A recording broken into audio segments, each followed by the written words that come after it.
ব্যাটারির স্পিড বা গতিটা বাড়িয়ে যায়। হলো? তাহলে কীভাবে নতুন ফোল্ডার বা ফাইল বানাবে আরেকবার বলো। মাউসের ডান দিকের বোতামে একবার চাপ দিলে, চাপ দাও, একটা মেনু লিস্ট বের হবে। এখান থেকে তোমার কোথায় যেতে হবে? নিউতে। নিউতে যাওয়ার পর কোনো অপশান তোমাকে ফলো করবে না। ওখানে যাওয়ার পর কোথায় যাবে? ফোল্ডার নামক অপশানটাতে নিউতে যাও। নিউতে যাওয়ার পর ফোল্ডারে যাও, ক্লিক করো। হ্যাঁ, এমনি চলে এলো। এটা হলো তোমার নিউ ফোল্ডার। নিউ ফোল্ডার এমনি ধরনের তুমি যেটা ফোল্ডার বানাতে পারো প্রত্যেকটা ছাড়া ওকে করো, ফাঁকা জায়গায় ক্লিক করো, হয়ে গেল তোমার নিউ ফোল্ডার 2। আরেকবার রাইট ক্লিক করো। আবার তুমি কীভাবে বানাবে? কোথায় গিয়েছিলে? নিউতে। নিউতে গেলে আর আবার কোথায় গেলে? নিউর পর ফোল্ডারে গেলে, ফাঁকা জায়গায় ক্লিক করো। তাহলে দেখো তোমার এখানে ফোল্ডার বেড়ে বেড়ে আসছে। তাহলে প্রত্যেকটা যদি নিউ ফোল্ডার 2, নিউ ফোল্ডার 1, 3, 4 করে বাড়িয়ে যাবে, একই নাম নেবে না। তাহলে এমনিভাবে যদি বাড়িয়ে যায় তাহলে তুমি তো বুঝতে পারবে যে কোন ফোল্ডার কী নাম। তার জন্য এবারটি এই ফোল্ডারগুলোর নেমগুলোকে চেঞ্জ করতে হবে। তাহলে চেঞ্জ করার জন্য কী করতে হচ্ছে আমাদের?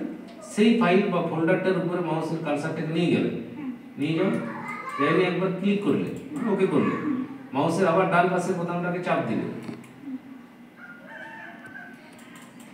দেওয়ার পর আরেকটা মেনু লিস্ট বেরিয়ে আসবে। এর মধ্যে এগুলো কোনো অপশান এখন ফলো করবে না। আমার কী করতে হবে? ফাইল বা ফোল্ডারের নামটাকে চেঞ্জ করতে হবে। তার জন্য কোথায় যেতে হবে? রিনেম নামক অপশানটাতে, ডিলেটের নিচে রিনেম, ওইখানটাতে যাই আরেকবার ক্লিক করে দাও। ক্লিক করলে আবার সেই যেভাবে ফাইলটি এসেছিল তেমনি অপশান এভাবে চলে এলো। আসার পরে এবার তুমি কী নামে এটাকে সেভ করে রাখতে চাও, যেটা নামে সেভ করে রাখবে। GNIT যদি করো তাহলে লিখে দাও GNIT। ওখানে সিলেক্ট হয়েছিল ওটা, হ্যাঁ সিলেক্ট হয়েছিল।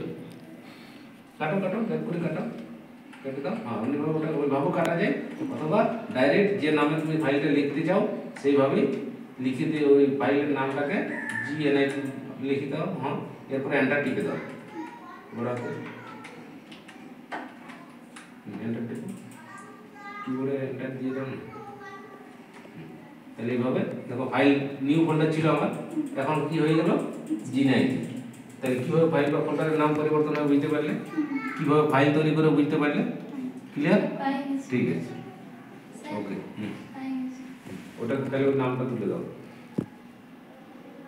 ঠিক আছে,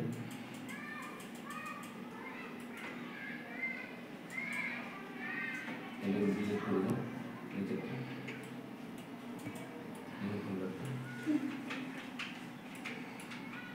মাউসের একবার ক্লিক করতে সিলেক্ট করতে হবে। ডিলিট করার জন্য কী হয়? সিলেক্ট করলে, সিলেক্ট করার পর ওর উপরে কার্সারটাকে রেখে মাউসের ডান দিকের বোতামটাকে একবার চাপ দাও।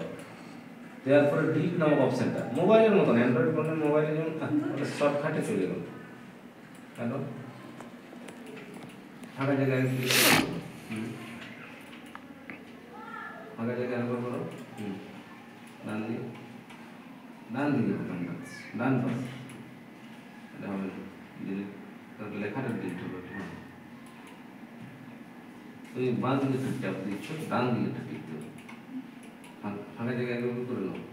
ফাঁকা জায়গায় মানে এই ড্যাশবোর্ডের কোনো একটা জায়গাতে ক্লিক করতে হবে। আবার মাউস কার্সারটা ওখানে নিয়ে যাবে, একবার ওকে করো বাঁ দিকেটা, বাঁ দিকে মানে এই দিকে তোমার বাঁ, এটাকে একবার ওকে করলে মানে এই যে স্ক্রিনে দাগ দেখাচ্ছে সিলেক্ট হলো। হওয়ার পরে এই যে ডিলিট তার নিচে, হ্যাঁ ওকে হয়ে গেল। এটাকেও সেম প্রসেসে ডিলিট করো। ডান দিকে নিয়ে যাও, করা হলো।